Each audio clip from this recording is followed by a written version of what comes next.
di pesta tahunan perusahaan. Bosku yang sudah lama ku kenal menungguku dengan cemas. Tapi aku malah berada di mobil, bergegas menuju bandara. Hanya karena sehari sebelumnya, asisten prianya, untuk mengusirku dari perusahaan, merancang jebakan untuk menuduhku membocorkan rahasia perusahaan. Dan setelah mengetahuinya, dia tidak hanya memilih untuk percaya pada asisten prianya, bahkan menamparku di depan umum, dan memberhentikanku dari jabatanku. Detik berikutnya, dengan hati yang hancur, aku berbalik dan pergi, tanpa kuduga. Setelah itu, dia seperti orang gila mengerahkan semua sumber dayanya untuk mencariku selama 3 tahun. Saat ini, banyak karyawan pria dan wanita berpesta gila-gilaan di pesta tahunan perusahaan. Hanya aku yang berdiri di sudut, melihat Gu Qinghan menggandeng lengan Su Jianren, sambil tersenyum merapikan dasi kupu-kupunya. Keduanya tampak begitu akrab, bagaikan sepasang kekasih. Banyak orang di sekitar berbisik, Presdir Gu dan asisten prianya itu benar-benar semakin serasi. Hanya saja, kasihan Presdir Lin. Kau dengar Presdir Lin diberhentikan sementara. Pantas saja malam ini tidak melihatnya. Seorang rekan menepuk pundakku dan tersenyum. Presdir Lin, kenapa kamu tidak mengajak Presdir Gu berdansa? Seluruh perusahaan tahu kamu mengejarnya selama belasan tahun, dari awal merintis hingga sekarang. Kalau tidak segera menyatakan cinta, kamu harus menunggu kesempatan berikutnya. Aku tersenyum paksa tanpa berkata apa-apa. Dia juga segera melihat Gu Qinghan di teras, dan Su Jianren. Dia menghela napas, lalu pergi bersama pasangannya. Aku menyukai Gu Qinghan selama 15 tahun. Dari saat dia masih bos kecil di perusahaan rintisan, hingga aku menemaninya membangun Gushi menjadi kerajaan bisnis seperti sekarang. Kami pernah begadang bersama menulis proposal, makan roti bersama demi proyek, berpelukan di jalanan pada pukul 3 pagi. Tapi semua ini berubah total sejak dia merekrut Su Jianren sebagai asisten.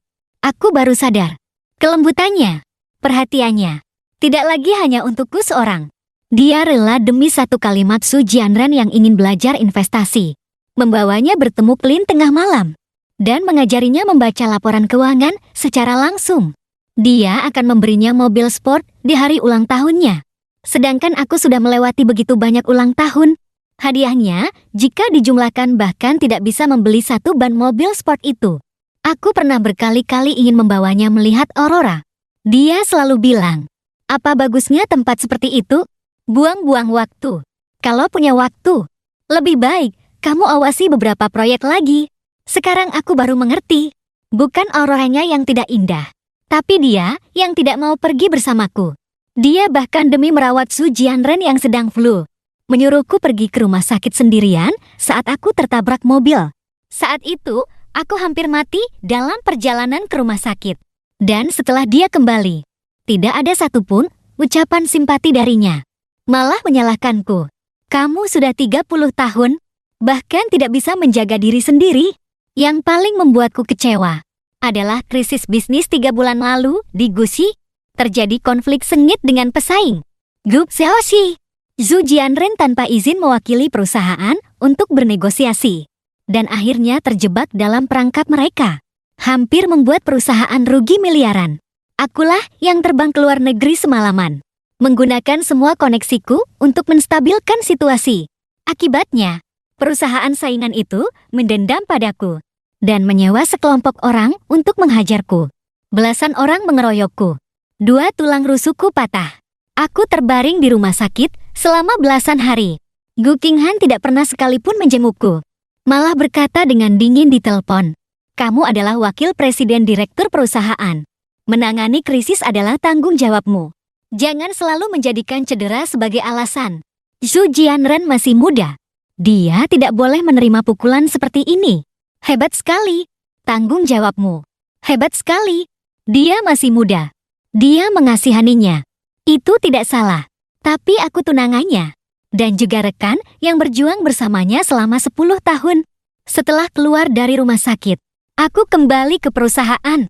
Dia tidak hanya tidak menunjukkan simpati, malah bertanya padaku, kenapa tidak bisa menghancurkan perusahaan saingan itu sepenuhnya? Aku terdiam sejenak, lalu bertanya balik, apa kamu pikir nyawaku ini Tidak lebih penting dari satu kalimat Su Jianren. Dia langsung membanting gelas. Lin Yumo, kapan kamu menjadi sedingin ini? Kamu jelas bisa melakukan lebih baik. Kalau kamu tidak bisa, maka urusan pertunangan kita tunda dulu saja. Ini adalah ketiga kalinya dia menggunakan pertunangan untuk mengancamku. Aku menatap matanya dan bertanya pelan. Tunda dulu. Lalu, kamu akan bertunangan dengan Su Jianren? Dia langsung marah. Apa yang kamu bicarakan? Su Jianren adalah asistenku. Apa salah jika aku membimbingnya? Kamu benar-benar berpikiran kotor. Aku tersenyum dan tidak berdebat lagi. Setelah itu, kami perang dingin selama 2 bulan penuh. Sampai hari ulang tahunnya, aku meminta seseorang dari Eropa untuk membelikan jam tangan Patek Philippe edisi terbatas sebagai hadiah. Tapi baru saja aku sampai di depan pintu kantornya, aku mendengar percakapannya dengan Su Jianren. Su Jianren berkata, "Presdir Gu, kalian hanya bertengkar, tapi Presdir Lin sudah lama tidak muncul. Apa dia sudah tidak punya perasaan lagi padamu? Sudah punya kekasih baru?" Gu Qinghan tertawa sinis. Hal yang paling kusesali adalah bertunangan dengannya dulu. Dia picik, sama sekali tidak pantas untukku. Aku berdiri di luar pintu. Seluruh tubuhku terasa dingin. Hubungan 10 tahun, ternyata di hatinya hanya sebatas kalimat tidak pantas. Aku meletakkan jam tangan itu dengan perlahan di depan pintu kantornya, lalu berbalik dan pergi. Kemudian, kudengar Su Jianren memberinya jam tangan yang sama. Dia menerimanya dengan senang hati, tapi kemudian memberikannya pada Su Jianren. Berkata, "Kamu masih muda, perlu jam tangan bagus untuk menunjang penampilan." Jam tangan ini, dengan kemampuannya, bagaimana mungkin dia bisa membelinya? Satu-satunya orang di perusahaan yang tahu kebenarannya hanyalah sekretarisku, Bai Ningding. Dia tidak terima dan ingin menemui Gu Qinghan untuk bicara. Aku menahannya. Apa kamu pikir dia akan percaya padaku? Atau percaya pada Su Jianren? Bai Ningbing terdiam. Benar juga. Kalau dia percaya padaku, hasutan Su Jianren selama 3 tahun ini, fitnah dan jebakannya, bagaimana mungkin bisa berhasil berulang kali? Dari sengaja membocorkan jadwalku ke pesaing, hingga mengubah data kontrak yang kutangani, lalu menuduhku membocorkan rahasia kali ini. Su Jianren menjebakku 10 kali. Tepat 10 kali. Setiap kali, Gu Qinghan memilih untuk percaya padanya. Bahkan mengancamku dengan pertunangan sebanyak 3 kali. Aku bukannya orang yang tidak punya batas kesabaran. Hanya saja saat itu, aku masih mencintainya. Dan sekarang, aku tidak ingin mencintainya lagi. Sudah tidak sanggup lagi mencintai.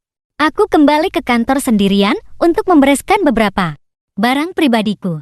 Barang-barang yang diberikan Gu Qinghan selama ini. Sebuah jam tangan yang dia berikan begitu saja. Sebuah pulpen bekasnya. Dan juga jepit dasi yang dia berikan saat kami bertunangan. Kususun rapi di atas meja. Lucu sekali. Selama 10 tahun, hadiah yang kuberikan padanya. Dari kalung pinggir jalan, hingga jam tangan bernilai puluhan juta. Dari motor listrik pertamanya, hingga Rolls Royce yang dia kendarai sekarang. Semuanya kupilih dengan hati-hati. Sedangkan yang dia berikan padaku hanya 3 barang ini. Selama 3 tahun kedatangan Su Jianren, barang yang diberikan Gu Qinghan padanya tak terhitung jumlahnya. Bahkan pulpen bekas yang dia berikan padaku adalah pulpen yang dia berikan begitu saja saat rapat. Sedangkan Montblanc milik Su Jianren dibelinya khusus di Jerman. Aku tersenyum. Aku mengenakan jas lamaku yang sudah 10 tahun. Kupakai, datang tanpa membawa apa-apa. Pergi pun sendirian. Baguslah. Aku memimpin Gucci dari rintisan hingga IPO, menyelamatkan perusahaan berkali-kali. Aku tidak berutang apapun padanya. Aku meletakkan surat pengunduran diri yang sudah kusiapkan bersama kunci rumah di samping jepit dasi itu. Lalu aku pergi tanpa menoleh ke belakang. Keluar dari gedung Gucci. Aku menoleh ke belakang sejenak. Lampu di lantai atas masih bersinar terang. Selamat tinggal, Gu Qinghan. Aku memanggil taksi ke bandara. Saat masuk ke dalam mobil, aku merasa sangat lega. Perasaan yang belum pernah kurasakan sebelumnya. Di lokasi pesta tahunan, Gu Qinghan mengenakan gaun malam merah, berdiri di tengah panggung. Terlihat sangat menawan. Seorang manajer wanita berdiri di sampingnya. Berbisik, "Presdir Gu, kenapa Presdir Lin belum datang?" Ada beberapa mitra yang sedang menunggu untuk bertemu Presdir Lin. Alis Gu Qinghan berkerut. Wajahnya terlihat sedikit tidak senang. Manajer itu berkata lagi, "Presdir Gu, mungkinkah karena beberapa waktu lalu kalian bertengkar hebat, dia masih marah padamu dan sengaja tidak datang?" Gu Qinghan mendengus. Beraninya dia. Kalau dia tidak datang, jangan harap aku akan bicara dengannya selama setengah tahun ke depan. Setelah berkata begitu, dia mengeluarkan ponsel untuk menelponku. Tapi yang terdengar adalah suara nomor yang Anda tuju sedang sibuk. Siapapun tahu ini artinya teleponnya ditolak. Karena orang-orang di sekitarnya menatap Gu Qinghan. Ini membuatnya sedikit kehilangan muka. Gu Qinghan dengan wajah masa mencoba menelepon beberapa kali lagi. Hasilnya, nomornya langsung tidak aktif. Jangan telepon lagi. Dia tidak akan datang. Baru saja suara itu terdengar. Bai Ningbing masuk. Gu Qinghan melihat sekretarisku dan langsung bertanya dengan wajah dingin, "Di mana Lin Yumo?" Bai Ningbing tersenyum sinis. "Sekarang baru ingat, ada orang yang bernama Lin Yumo ya? Tenang saja. Sepertinya seumur hidupmu, kamu tidak akan bisa bertemu dengannya lagi." Gu Qinghan mengerutkan kening. "Apa maksud perkataanmu itu?" Bai Ningbing melemparkan sebuah map ke tangannya. "Lin Yumo sudah pergi. Ini yang dia tinggalkan untukmu." Gu Qinghan mengambil dan membuka map itu. Melihat sikat kunci dan surat pengunduran diri, tangannya gemetar. Wajahnya langsung pucat. "Apa maksudnya ini?" "Maksudnya dia tidak menginginkanmu lagi." Bai Ningbing tertawa sinis. "Bukankah kamu sudah punya kekasih baru, Zhu Jianren? Sekarang dia mundur. Seharusnya kamu senang." Gu Qinghan terpaku di tempat. Zhu Jianren cepat-cepat berkata, "Bai Ningbing, bagaimana bisa kamu bicara seperti itu?" Bai Ningbing menjawab dengan dingin, "Apa kamu tahu? Terakhir kali, kamu menyuruhnya sendirian menangani kekacauan yang dibuat Xiaoxi. Dia hampir dipatahkan kakinya. Apa kamu tahu? Jam tangan yang diberikan Zhu Jianren di hari ulang tahunmu adalah hasil dari Lin Yumo yang meminta bantuan banyak koneksi, baru bisa mendapatkannya. Tapi kamu mengira si bodoh Zhu Jianren ini yang membelinya. Dengan kemampuannya, bahkan jika dia menyerahkan nyawanya, mereka tidak akan menjual jam tangan itu padanya. Kamu tidak tahu apa-apa. Karena di matamu, hanya ada asisten tidak berguna ini." Seluruh hadirin gempar. Banyak karyawan lama berbisik, "Presdir Lin sudah berkorban begitu banyak untuk perusahaan kita. Dibuat pergi seperti ini. Presdir Gu benar-benar gegabah. Demi seorang Zhu Jianren, dia mengecewakan semua orang." Suara Gu Qinghan bergetar. "Tidak mungkin. Kamu bohong." Bai Ningbing mengeluarkan ponsel dan memutar sebuah rekaman. Itu adalah percakapan Zhu Jianren yang diam-diam bertransaksi dengan orang dari Xiaoxi. Setelah Gu Qinghan mendengarnya, dia terpaku di tempat. Masalahnya segera terungkap. Gu Qinghan menggunakan koneksi pribadinya untuk menyelidiki dan baru menemukan Zhu Jianren tidak hanya sekali menjual informasi perusahaan, bahkan berkali-kali memalsukan email dan mengubah data untuk menjebakku. Dia terduduk di sofa kantornya, berlinang air mata. "Lin Yumo, maafkan aku." Dewan direksi segera memecat Zhu Jianren dan melaporkannya ke polisi. Jabatan CL Gu Qinghan juga ditangguhkan. Untuk sementara digantikan oleh ayahnya. Dia mengajukan pengunduran diri. Saat meninggalkan Gusi, hanya Bai Ningbing yang mengantarnya. Gu Qinghan dengan mata merah berkata, "Aku akan menemukannya." Meminta maaf secara langsung. Bai Ningbing bertanya dengan datar. Lalu tanda tanya. Dia terdiam lama. Baru berkata pelan, "Aku akan menunggunya memaafkanku. Kalau dia tidak pernah memaafkan, maka aku akan menunggu seumur hidup. Setelah aku pergi, aku datang sendirian ke sebuah kota kecil di negara es. Ganti nomor telepon. Memulai hidup baru. Di tempat ini, aku membuka sebuah kedai kopi. Bisnisnya biasa saja, tapi cukup untuk hidup. Bebas dan santai. Hari-hari berjalan dengan tenang. Sesekali aku mendengar kabar tentang Gushi. Kudengar Gu Qinghan mencariku selama 3 tahun. Hampir seperti orang gila. Tapi hatiku tidak lagi tergerak. Karena cinta yang datang terlambat lebih tidak berharga dari rumput. Suatu sore, cuacanya sangat cerah. Aku bersiap untuk pergi mendaki. Jadi kupikir untuk menutup toko lebih awal. Saat itu, lonceng angin di pintu berbunyi. Seorang wanita mengenakan mantel termasuk. Dia berdiri di depanku. Matanya memerah. Lin Yumo, akhirnya aku menemukanmu. Aku mengangkat kepala menatapnya. Dan tersenyum tipis. Nona, Anda salah orang. Dia terpaku di tempat. Air matanya langsung jatuh. Kalimat Nona, Anda salah orang itu seperti jarum es yang menusuk jantung Gu Qinghan tanpa peringatan. Membuatnya hampir kehilangan kekuatan untuk berdiri. Gu Qinghan menatap pria di depannya yang berpakaian sederhana. Pria yang bersahaja. Tatapan matanya tenang. Menatapnya seolah menatap orang asing. Ini lebih menyesakan daripada kemarahan atau kebencian. Lin Yumo, Gu Qinghan berkata dengan tercekat. Aku tahu itu kamu. Maafkan aku. Sungguh, maafkan aku. Aku tidak menjawab. Aku hanya melewatinya dan berjalan ke pintu toko. Membalik papan buka menjadi tutup sementara. Nona, aku berkata sambil membelakanginya. Tokoku akan tutup. Dia berdiri diam di tempat. Air matanya jatuh. Riasan wajahnya yang rapi sedikit luntur. Sangat berbeda dengan 3 tahun lalu. Saat dia menjadi Presdir Gushi yang berkuasa dan angkuh. Akhirnya, dia tetap kusir dengan kebisuan dan perintahku. Kupikir sikap dinginku akan membuatnya menyerah. Namun, aku salah.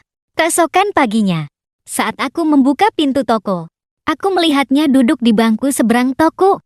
Masih mengenakan mantel krem yang sama. Rambutnya sedikit basah. Jelas dia duduk di sana semalaman. Kalau dulu, aku pasti sudah sangat kasihan. Tapi kali ini, aku tidak menghiraukannya. Aku sibuk membersihkan toko. Seharian dia di sana. Tidak mendekat, juga tidak pergi. Sesekali ada penduduk kota yang menatapnya dengan penasaran karena dia orang asing. Dia hanya tersenyum paksa. Sore harinya, hujan gerimis turun. Dia masih duduk di sana tanpa payung. Mantelnya cepat basah, membuatnya sedikit menggigil kedinginan. Tetanggaku yang tinggal satu gedung denganku pulang dari pasar, melewati depan tokoku. Dia melirik keluar, lalu menatapku. Menghela napas. Nak Lin, wanita di luar itu, temanmu. Kulihat dari kemarin, dia sudah duduk di sana. Hujan ini sepertinya tidak akan berhenti sebentar lagi. Kasihan sekali. Kenapa tidak kau biarkan dia masuk untuk berteduh? Tanganku yang sedang mengelap meja berhenti sejenak. Aku tidak bicara. Tetanggaku sudah berumur. Dia langsung mengerti alasannya. Dia menghela napas lagi, lalu pergi. Aku akhirnya mengambil payung dan keluar. Ambil ini dan pulanglah. Ini bukan tempatmu. Dia mengangkat kepala. Air hujan dan air mata bercampur, mengalir di pipinya yang pucat. Dia tidak mengambil payung itu. Hanya terus menatapku. Suaranya serak. Dia berkata, "Di mana tempatku?" "Tidak. Ada tempat untukku jika tidak ada kamu." Tidak ada sama sekali. Dadaku seperti dihantam sesuatu dengan keras, tapi dengan cepat kembali tenang. Kalimat ini datang terlalu terlambat. Trikmu ini tidak mempan padaku. Aku menyodorkan payung ke tangannya. Dengan nada dingin aku berkata, "Gu Qinghan, sikapmu ini hanya akan membuatku semakin membencimu." Setelah itu, aku berbalik masuk ke toko dan menutup pintu. Kupikir kata-kataku sudah cukup menyakitkan. Dengan harga dirinya yang tinggi, setelah dihina seperti ini, dia pasti akan pergi. Tapi dia tidak pergi. Hari ketiga, dia masih di sana. Dia berganti pakaian, mengenakan celana jeans dan sweater sederhana. Dan di sebuah kedai mie kecil di sudut jalan. Dia bekerja sebagai pekerja sementara.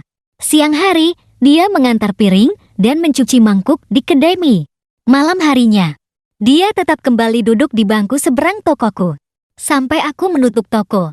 Barulah dia pergi diam-diam. Dia tidak lagi mencoba masuk ke tokoku. Juga tidak lagi berbicara padaku. Kota ini tidak besar. Hampir semua orang saling kenal. Semua orang di kota ini saling mengenal. Gosip menyebar dengan cepat. Tak lama kemudian semua orang tahu. Wanita yang tiba-tiba muncul. Wanita yang luar biasa cantik ini datang demi pemilik kedai kopi, Tuan Lin. Datang untuk menebus dosa. Banyak orang yang kukenal bahkan mulai menasihatiku. Nak Lin, terlihat jelas gadis itu benar-benar menyesal. Siapa yang tidak pernah berbuat salah dalam hidup ini? Beri dia kesempatan. Aku tetap diam. Kesalahan yang tulus. Ada beberapa luka yang tidak bisa dihapus hanya dengan kata aku tahu aku salah. Penderitaan yang dia alami sekarang dibandingkan dengan penderitaanku selama bertahun-tahun di Gushi. Diabaikan olehnya, dicurigai, dan akhirnya dihianati. Apalah artinya? Dibandingkan saat tulang rusukku patah dan aku terbaring di rumah sakit. Sementara dia malah menemani Su Jianren ke pesta. Rasa kecewa itu. Apalah artinya? Sampai hari itu, beberapa preman di kota, mungkin karena melihat Gu Qinghan sendirian dan cantik, mencigatnya di jalan saat dia pulang malam, menggodanya dengan kata-kata, dan mulai berlaku tidak sopan. Seharusnya aku tidak peduli. Dia, Gu Qinghan, sudah melewati banyak hal sulit sebelumnya. Beberapa preman kecil pasti bisa dia atasi. Atau jangan-jangan ini adalah drama barunya? Tapi saat aku melihat melalui jendela kaca toko, melihatnya dikelilingi oleh orang-orang itu. Meskipun aku berusaha tetap tenang, tapi tinjuku terkepal erat. Tubuhku bereaksi lebih dulu daripada pikiranku. Aku berlari keluar. Hasilnya sudah bisa ditebak. Aku memang anak olahraga. Dan aku pernah berlatih bela diri demi Gu Qinghan. Setiap hari, aku juga disiplin berolahraga. Dalam sekejap, aku mengusir preman-preman itu. Aku menarik Gu Qinghan yang masih ketakutan kembali ke toko. Terima kasih. Dia mengikutiku dari belakang sambil menunduk. Suaranya sangat pelan. Aku melepaskan tangannya. Aku memberinya segelas air hangat. Nadaku masih tidak ramah. Besok, belilah tiket dan pulang. Tempat ini tidak cocok untukmu. Kamu di sini hanya akan merepotkanku. Dia memegang cangkir air, masih menunduk. Setelah lama, dia baru berkata pelan, "Aku tidak akan merepotkanmu. Aku hanya ingin berada di dekatmu. Melihatmu baik-baik saja sudah cukup. Melihatku baik-baik saja." Aku tertawa sinis. Gu Qinghan, apa yang kamu lakukan sekarang? Apakah untuk menenangkan hatimu sendiri? Atau kamu benar-benar berpikir kita bisa kembali seperti dulu? Dia mendongak tiba-tiba. Matanya berlinang air mata. Aku tahu kita tidak bisa kembali. Aku tahu aku tidak pantas. Aku tidak memintamu untuk memaafkan. Apalagi berharap untuk kembali ke masa lalu. Lin Yumo, aku hanya tidak bisa di dunia tanpamu. Hidup seolah tidak terjadi apa-apa. 3 tahun ini. Setiap hari aku menyesal. Setiap hari aku mencarimu. Meskipun kamu tidak akan pernah memaafkanku, aku terima. Tapi bisakah kamu tidak mengusirku?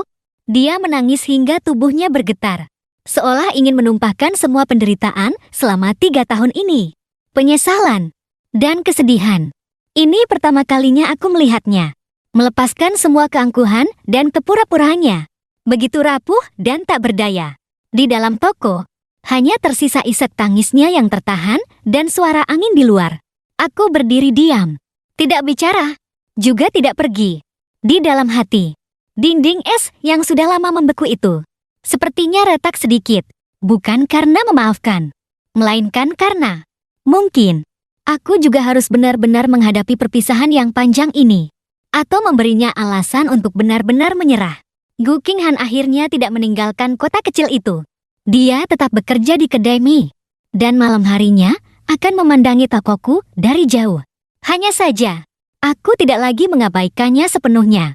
Sesekali, aku mengizinkannya masuk dan duduk sebentar sebelum toko tutup. Kami jarang berbicara. Dia tidak berani bertanya. Aku juga tidak ingin bicara. Sampai suatu hari, dia menerima telepon dari ayahnya. Nadanya cemas. Perusahaan sedang dalam kesulitan besar.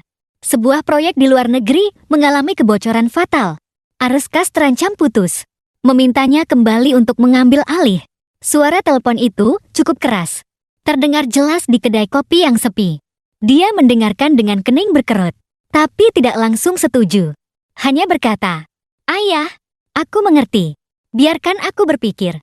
Setelah menutup telepon, dia menatapku. Tatapannya rumit.